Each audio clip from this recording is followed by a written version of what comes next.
গাড়ির মালিকদেরকে বলবো, আপনারা যদি গাড়িগুলো না চান, কমিটি কিন্তু বিশেষ ব্যবস্থা নিতে বাধ্য হবে।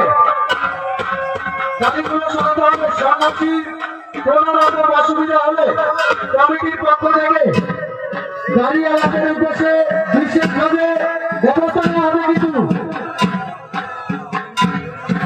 সুশীল সরকার, আপনি অতি শীঘ্র রোড দিয়ে চলে আসবেন, আপনাকে বিশেষ প্রয়োজন।